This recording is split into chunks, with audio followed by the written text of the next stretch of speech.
kakusina! Para sa ating recipe for today, another easy and yummy recipe na naman to na for sure ay kayang-kaya mong gawin sa iyong kusina dahil hindi tayo gagamit ng sobrang daming ingredients plus pwedeng-pwede mong gawing pang negosyo yung ituturo kong recipe ngayon.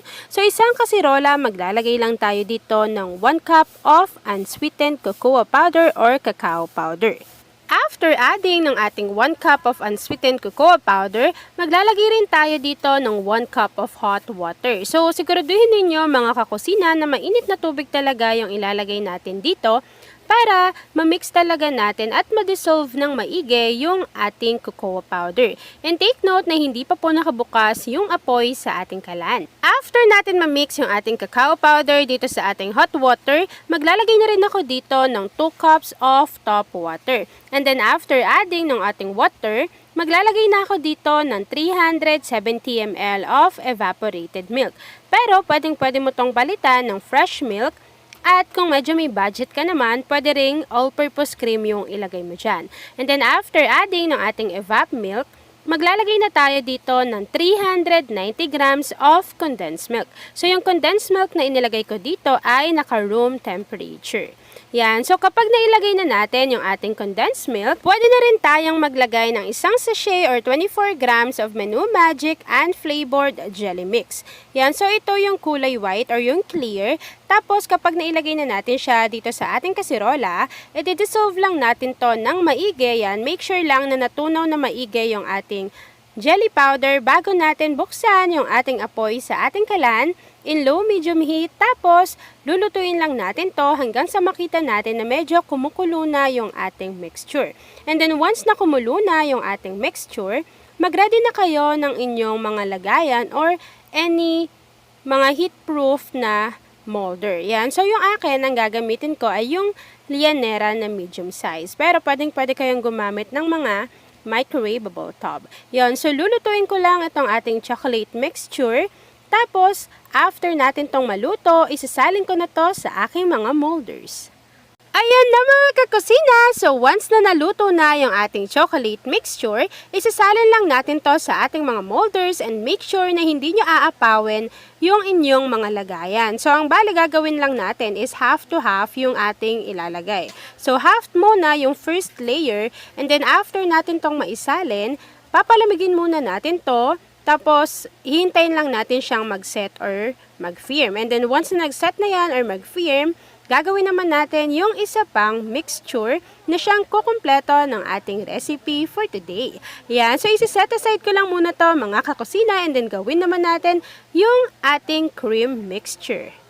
Ayan mga kakusina, so habang nakaset aside yung ating chocolate layer doon sa ating mga molders, sa isang kasirola, maglalagay tayo dito ng 3 cups of top water. And then after adding ng ating water, maglalagay na rin tayo dito another ng Menu Magic Instant Jelly Mix na unflavored or yung clear. So ito ay 24 grams. And then once na ilagay na natin yung ating jelly powder dito sa ating kasirola, imimix lang natin to hanggang sa makita natin na ma-dissolve na yung ating jelly powder. Kapag na-dissolve na yung ating jelly powder dito sa ating water, sa ating kasirola, pwede na rin tayong maglagay dito ng half teaspoon of vanilla essence or vanilla extract. And then kapag nakapaglagay na tayo nitong ating vanilla extract, pwede na rin tayong maglagay ng isang lata or 390 grams of condensed milk. So, ito ay naka-room temperature lamang.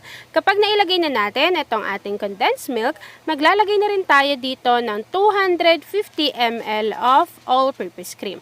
Yan. Tapos, kapag nailagay na natin lahat yung ating ingredients dito sa ating kasirola, imimix lang natin to ng maigi hanggang sa mag-combine na sila. Tapos, pwede na nating buksan yung ating apoy sa ating kalan in low-medium heat and then lulutuin lang natin to continuously stirring hanggang sa makita natin na kumukulo na yung ating cream mixture. So habang niluluto ko continuously itong ating cream mixture, please don't forget to like and follow yung ating Facebook page, Kusina ni Angel, at kung meron ka ring Instagram, i-follow mo na rin ako doon, Kusina ni Angel. At kung hindi ka pa pala nakakasali sa ating Facebook group, pwede kang sumali doon basta related lang din sa food yung mga i-share mo. Ayan. So pwede ka dong mag-post ng mga niluluto mo everyday o kaya naman pwedeng-pwede ka rin matuto pa ng iba pang mga recipes galing sa ating mga kakusina.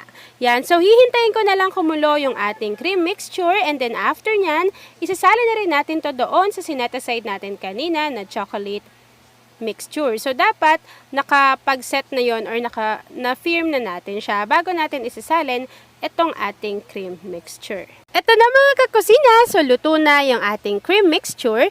Isasalin lang natin to dito lahat sa ating mga molders. So, kaya nilagyan pa natin siya ng space kasi dalawang layer yung gagawin natin. So, yung isang layer ay yung sa chocolate layer.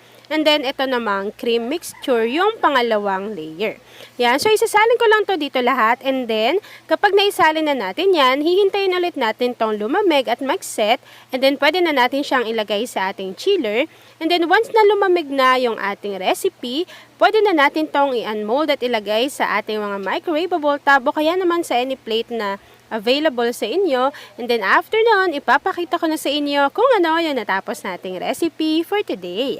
By the way mga kakusina, dito nga pala sa recipe natin, nakagawa ako ng 8 piraso ng medium size ng Lionera, tapos meron din akong maliit pang molder. At ito na nga mga kakusina, tapos na ang ating no bake, no oven, no steam, and no eggs na Black Sambo. Kung nag-enjoy ka sa ating video, please like and share this video. At kung hindi ka pa nakakapag-subscribe sa aking YouTube channel, please click subscribe button, click notification bell, click all para lagi kang updated sa bawat ina-upload kong mga videos.